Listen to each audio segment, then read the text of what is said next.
was waiting for.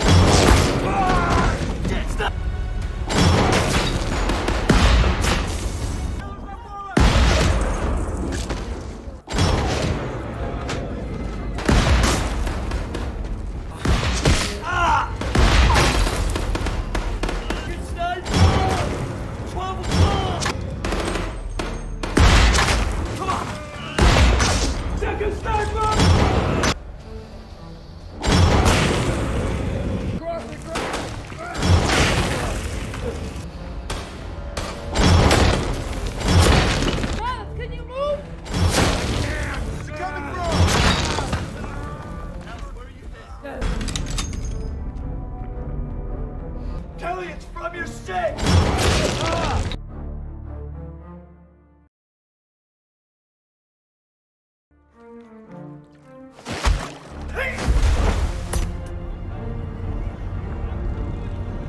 Film diawali pada tahun 2019 di Aleppo, ibu kota negara Suriah Timur Tengah. Di sana kita diperkenalkan dengan seorang pria bernama John Kelly. Ia adalah seorang letnan kepala dari unit koperasi khusus Napisil Amrik yang ditugaskan bersama bawahannya juga atasan John, yaitu Letnan Komandan Karen Greer. Mereka sedang menjalankan misi dari agen CIA, yaitu Robert Ritter, untuk menyelamatkan agen CIA lainnya yang ditahan oleh pemerintah Suriah di sebuah gedung tidak jauh dari sana. Ritter pun memerintahkan John dan teman-temannya mendekat ke gedung tersebut dari selatan untuk menghindari musuh yang mengintai di sekitar. Di lain sisi, Ritter tidak mengetahui seberapa banyak tentara yang berjaga di TKP, jadi John dan CS harus lebih waspada. Misi penyelamatan pun dijalankan pada malam hari. 3, 2, 1. Setelah menumbangkan beberapa musuh yang berjaga di luar gedung, John dan teman-temannya masuk ke dalam menyerang tentara musuh di sana dan dengan mudahnya membebaskan si agen CIA tersebut. Akan tetapi, John pun terkejut saat mengecek HP salah satu musuh yang tewas. Ternyata semua tentara yang berjaga di gedung itu adalah mantan militer Rusia. Anehnya, Ritter menolak memberi komentar soal itu, padahal ketika briefing tadi, jelas-jelas Ritter mengatakan jika agen tadi ditahan tentara Suriah. Mereka pun segera keluar dari gedung sebelum musuh berdatangan. Tapi tiba-tiba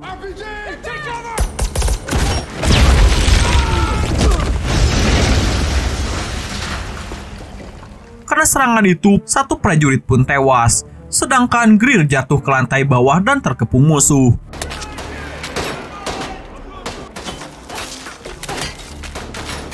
John sempat meminta pertolongan, namun Ritter lebih mementingkan misi penyelamatan agen CIA dan keluar gedung bersama prajurit lainnya. Di sana, John tetap akan membantu Greer. Dia lalu melemparkan bom asap dan turun ke lantai bawah, lalu bersembunyi di balik mobil bersama Greer.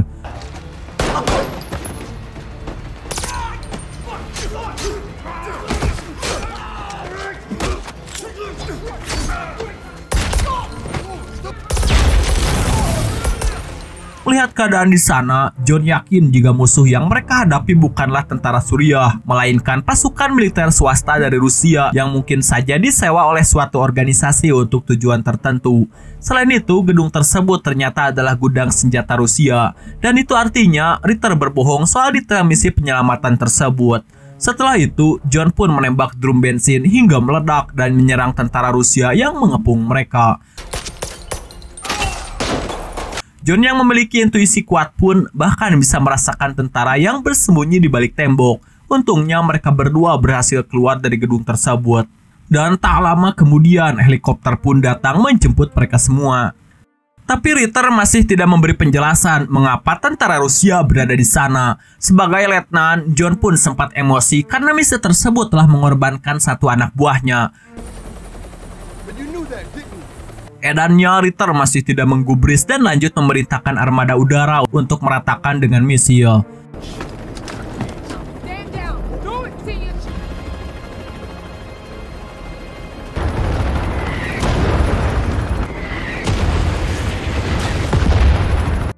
Tiga bulan kemudian, John telah resign dari Napisil karena ingin fokus memperhatikan istrinya Pam yang sedang hamil dan akan lahiran bulan depan.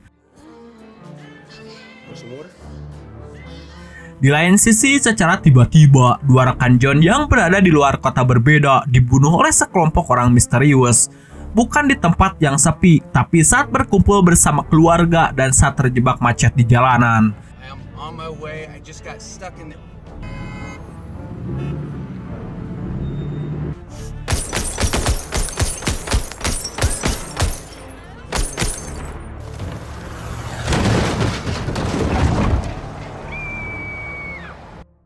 Sementara itu di kediaman John di Washington DC, Pam sedang tidur di kamarnya. Saat John asik dengerin lagu pakai headset di ruang tamu, tiba-tiba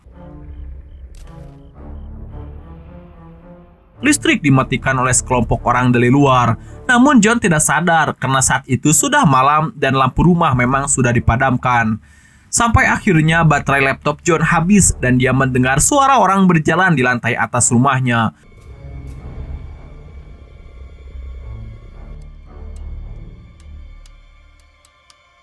John pun mengambil pistol dan senter lalu perlahan-lahan menaiki tangga ke atas.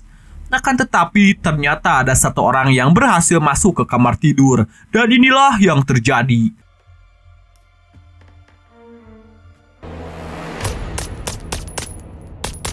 Ya, Pam yang sedang hamil pun ditembak mati begitu saja. Namun anehnya setelah itu salah satu penyusup rela dibunuh oleh rekannya. Di lain sisi, John berhasil menumbangkan dua orang lainnya.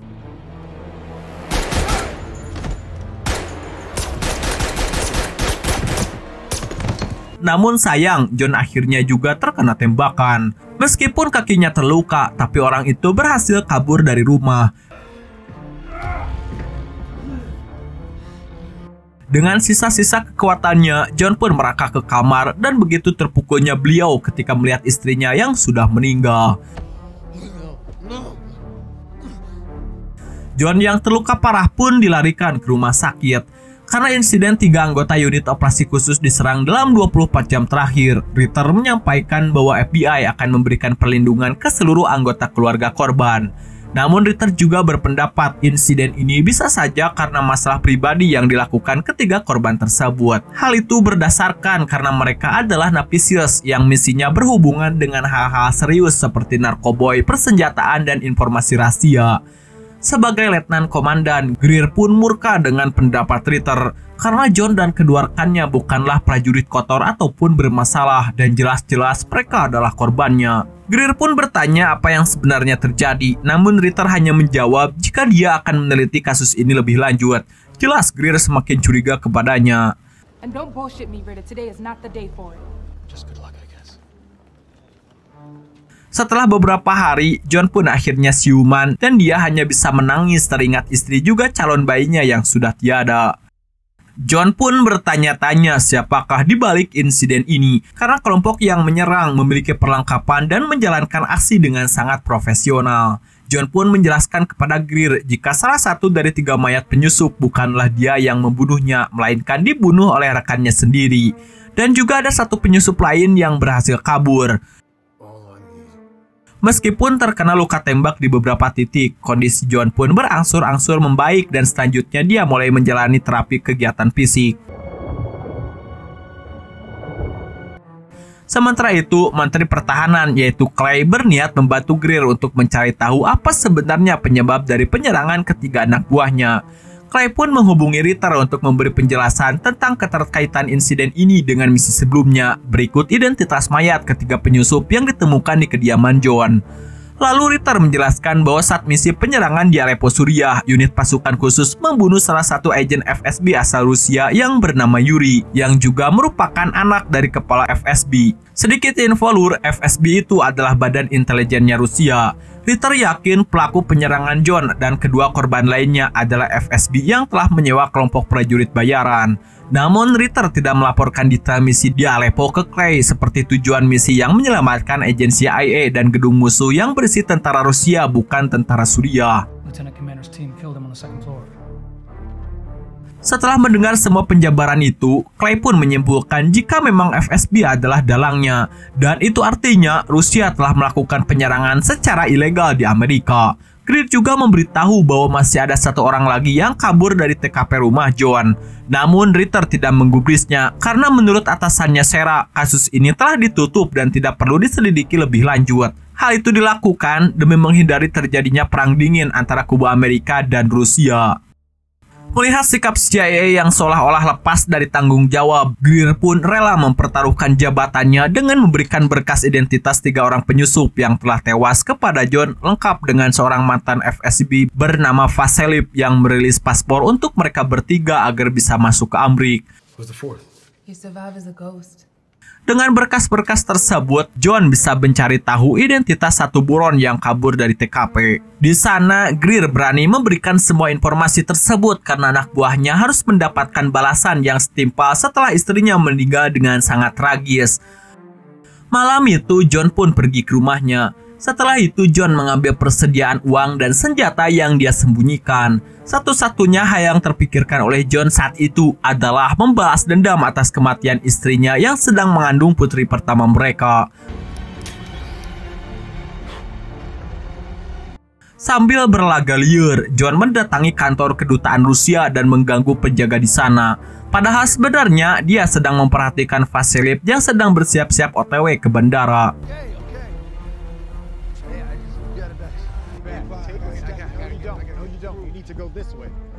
John pun mengikuti Vasilip sambil mengendarai mobil derek. Lalu dia menelpon polisi dan membuat laporan palsu bahwa ada seseorang di mobil bodyguard Vasilip yang menodongkan pistol kepada John.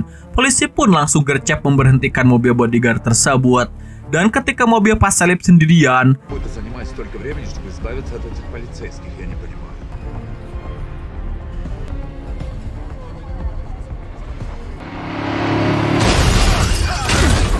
John pun nekat menabraknya, menuangkan bensin ke mobil Vasilip lalu membakarnya.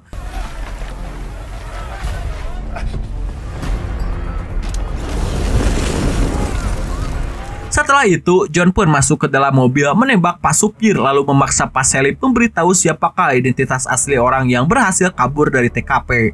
Karena tidak menjawab, John pun menembaknya beberapa kali sampai akhirnya Vasilip mengatakan jika nama asli orang itu adalah Viktorikov.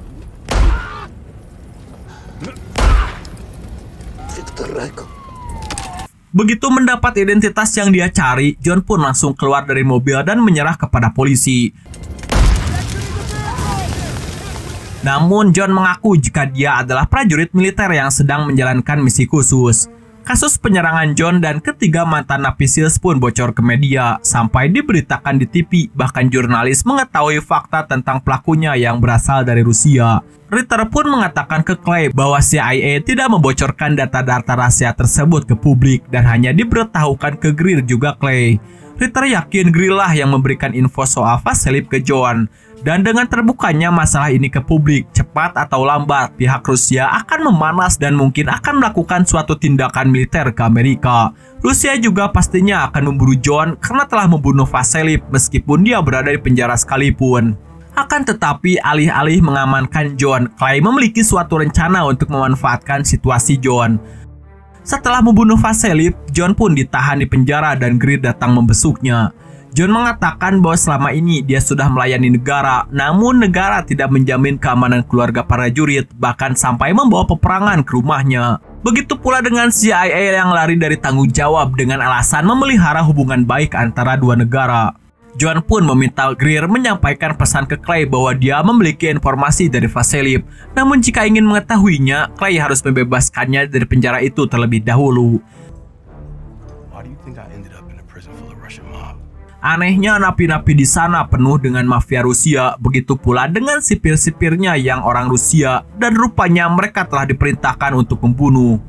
Di dalam selnya, John tiba-tiba disuruh berdiri menghadap tembok dan jelas dia menolak karena bisa ditembak dari belakang.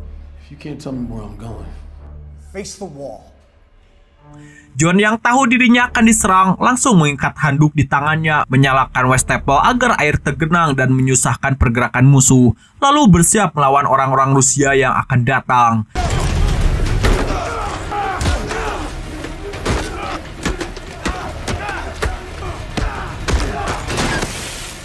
Dengan mudah sipir-sipir yang masuk dibuat keok. Lalu tak lama kemudian seorang agen federal datang dan memberikan ponsel kepada John yang sudah tersambung ke Greer. Greer mengatakan jika John sekarang sudah terbebas dan akan dibawa menuju ke suatu tempat. Kemudian John dibawa ke sebuah rapat rahasia yang dihadiri oleh Menteri Pertahanan Clay, Kepala CIA Sarah, Letnan Greer, juga agen CIA yaitu Ritter. Sesuai janjinya, karena telah bebas, John pun mengatakan jika orang keempat yang kabur dari TKP rumahnya adalah Victory Cobb yang John yakini dialah pembunuh istrinya. Namun menurut laporan, Ritter menjelaskan jika Cobb telah lama tewas dieksekusi oleh CIA. Selama hidupnya, Cobb memiliki riwayat hukum yang buruk terkait dengan praktik mata-mata serta berbagai kasus penyerangan di Amerika. Selain itu, Cobb juga telah melatih banyak agen FSB yang tersebar di Amerika. Lalu setelah ditunjukkan fotonya, John pun yakin jika Cobb memang penyusup yang dia lihat di TKP. Mereka semua pun terkejut karena ternyata Cobb masih hidup. Clay langsung memberitakan misi penangkapan Cobb hidup-hidup yang menurut Ritter dia sudah berada di Rusia. Greer pun diminta Clay memimpin misi tersebut dan John memaksa untuk ikut masuk ke dalam timnya. John, Green, dan 3 prajurit lainnya yaitu Ricardo, Franklin, dan Seymour akan pergi ke kota Rusia yang disinyalir Cobb berada di sana. Mereka menggunakan pesawat sipil biasa dan akan terjun di titik yang telah ditentukan agar tidak mengundang kecurigaan dari pihak Rusia. Di lain sisi, Ritter juga akan ikut ke dalam misi, tapi dia akan menemui mereka secara langsung di sana. Setelah beberapa jam terbang, mereka pun akan terjun dari pesawat sesuai titik yang sudah ditentukan. Akan tetapi mereka dicurigai oleh pesawat militer Rusia yang menyuruh pesawat untuk mendarat di Bandara Murmansk. Pilot pesawat John pun beralasan jika mereka tidak bisa mendengar jelas suara pilot Rusia. Dan tiba-tiba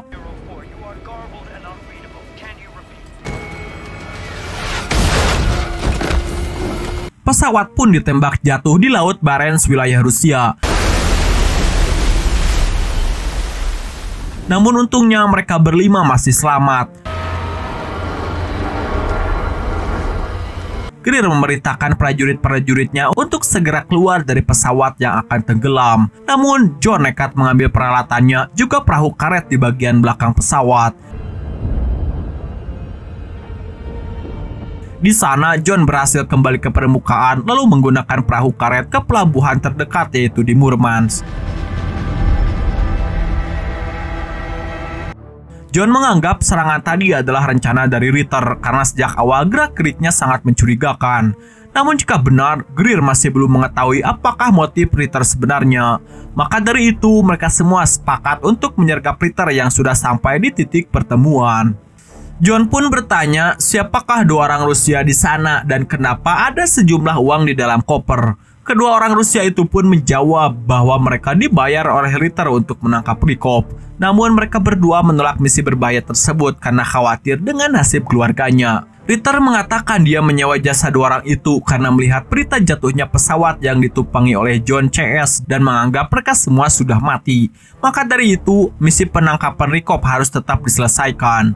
Dengan bantuan 2 orang tersebut, John yang masih emosi pun terus mencekik dan menodongkan pistolnya ke Ritter sampai akhirnya Ritter bersikukuh jika dia tidak sedikit pun berniat mengkhianati John.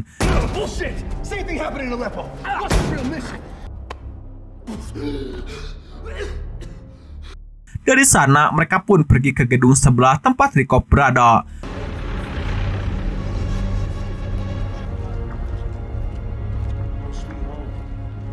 Dan begitu melihat sosoknya, John masih menahan emosinya.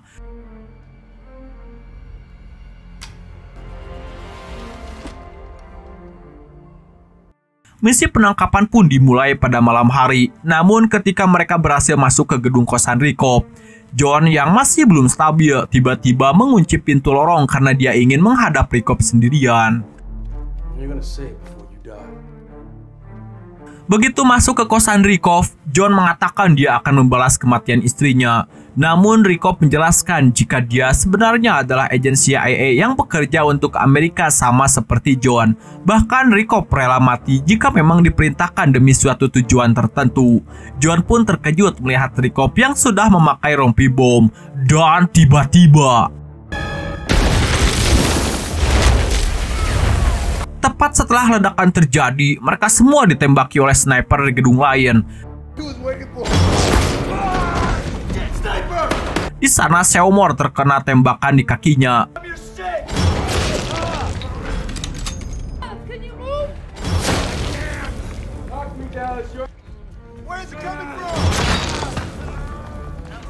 Begitu John berhasil menemukan lokasi sniper tersebut dari pantulan pecahan kaca, dia berusaha menembaki selagi Seymour diselamatkan. Namun ternyata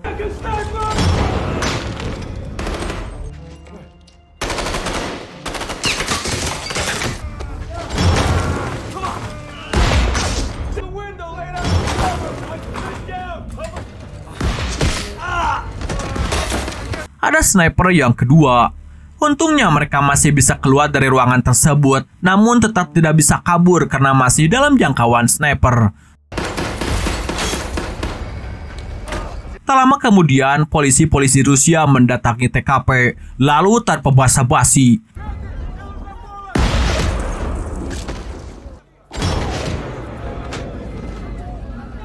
sniper tersebut juga menembaki mereka. Melihat situasi di sana dan juga apa yang dikatakan Rykov tadi, John pun menyimpulkan bahwa ini semua adalah settingan dari pemerintah Amerika yang memang sengaja memulai perang dengan Rusia. Kubu John dan Rykov sama-sama boneka yang sedang dipermainkan. Rykov dan komplotannya dianggap sebagai kubu Rusia yang menyerang tanah Amerika. Begitu pula dengan John dan teman-temannya yang jika mereka ditemukan mati, maka kubu Amerika dianggap telah menyerang di tanah Rusia. Sekarang yang harus mereka lakukan adalah keluar dari tempat itu dan membunuh sniper yang mengintai. Karena hampir mustahil menembaknya dari jauh, tembok ruangan lain pun dijebol dan diam-diam Greer akan mendatangi sniper itu untuk menyerangnya secara langsung.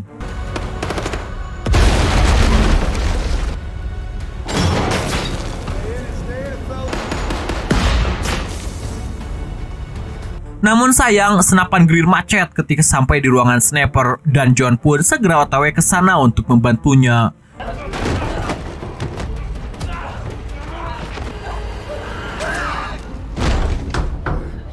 Untungnya Greer berhasil membunuh sniper itu sendirian. Mereka semua pun akhirnya bisa turun ke lobi bawah dan tetap waspada. Di luar sudah banyak polisi yang telah mengepung. Sementara itu, naasnya Seymour yang terluka parah akhirnya meninggal. Untuk menghindari konflik perang antara Amerika dan Rusia, jadi tidak boleh ada seorang pun yang mengetahui identitas mereka, kecuali John yang sudah berstatus mantan napi SEAL dan juga tersangka pembunuhan Vasiliev. Maka dari itu, John akan tetap dianggap sebagai tersangka meskipun dia ditemukan mati di sana. John pun memutuskan untuk pergi ke atap gedung dan mengalihkan perhatian polisi di bawah agar Greer, Ritter, dan prajurit-prajurit lainnya bisa kabur dengan membawa jasad Seymour.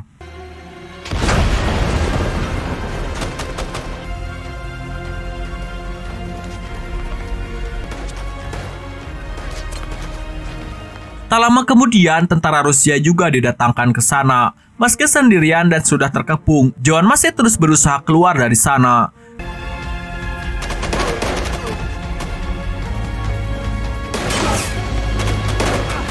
Dengan menggunakan amunisinya sampai habis dan memanfaatkan senjata musuh, John pun akhirnya berhasil kembali ke lobi, lalu meledakkan bom ke tengah-tengah kumpulan musuh.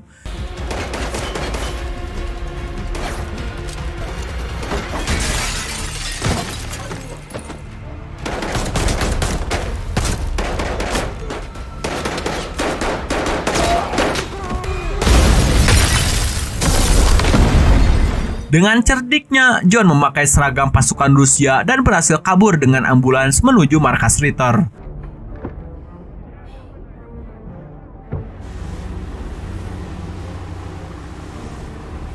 Mereka semua pun akhirnya bertemu dan meninggalkan Rusia menggunakan kapal.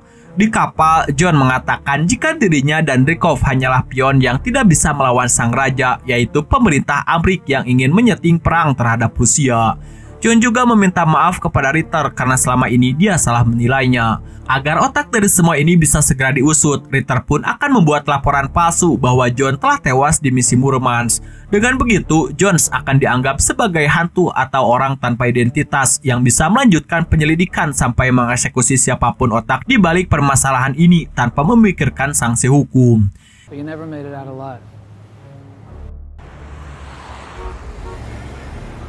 Kini satu-satunya orang yang dicurigai John sekarang adalah Clay. Dia pun mendatanginya secara diam-diam di toilet. Ketika sedang makan di Washington DC, John pun memancing respon Clay dengan menjelaskan hal yang tidak dilaporkan oleh Greer. Namun memang terjadi di Murmansk, seperti contohnya misi yang mengharuskan mereka semua mati di sana untuk memperkeruh hubungan antara Amerika Rusia. Bahkan ada agensi CIA yang diperintahkan untuk bundir dengan rompi bom. Mendengar itu, Clay pun sempat menuduh Sarahlah pelakunya. Namun anehnya, Clay tidak terlihat curiga ataupun gelisah sama sekali. Dugaan John ternyata benar bahwa Clay telah mengetahui itu semua, atau dengan kata lain, Clay lah otak dari segala kekacauan. John pun langsung membawa Clay yang pingsan ke mobilnya. Beberapa saat kemudian, dia pun sadar, lalu John mengancam akan membunuh keluarganya karena mereka sedang OTW ke kediaman Clay di Virginia. Clay akhirnya menjelaskan bahwa dia sengaja menyeting perang untuk menaikkan taraf ekonomi Amerika dan menyatukan rakyatnya. Karena di masa damai seperti sekarang, warga Amerika saling bersinggungan satu sama lain karena tidak adanya musuh yang nyata. Maka dari itu, ketika perang terjadi, maka rakyat Amerika akan bersatu kembali dan ekonomi juga meningkat akibat penjualan persenjataan perang. John mengatakan jika Clay tidak memiliki hak untuk melakukan perbuatan keji seperti itu, bahkan sampai mempermainkan rakyatnya sendiri, apalagi mengorbankan banyak orang, terutama membunuh istrinya yang sedang hamil. Dan kemudian, Watch me kill your whole damn family. It works, John. It works.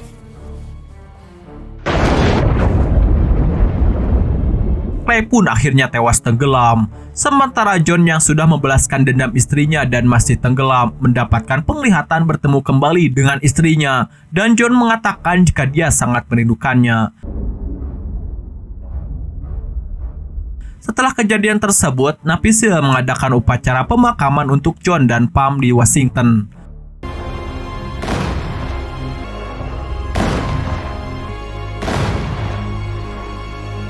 Beberapa kolega mendatangi upacara tersebut termasuk Letnan Greer. Akan tetapi ketika Greer sampai di mobilnya,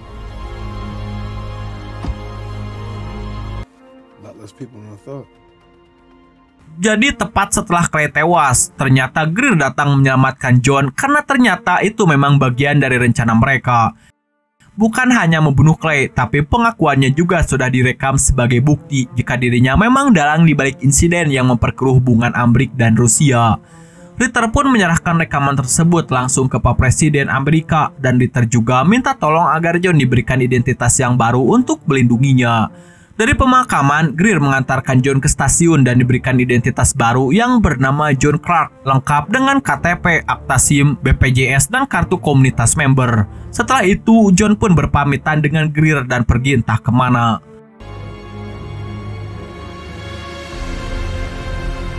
Satu tahun kemudian, Ritter yang telah diangkat menjadi kepala CIA bertemu kembali dengan John di Monumen Washington.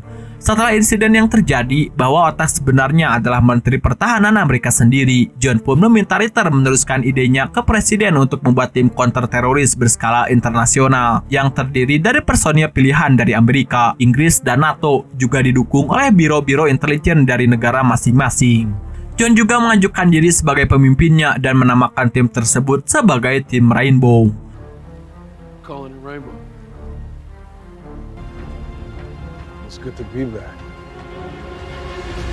Oke lah dulur, dan film ini pun udahan bor.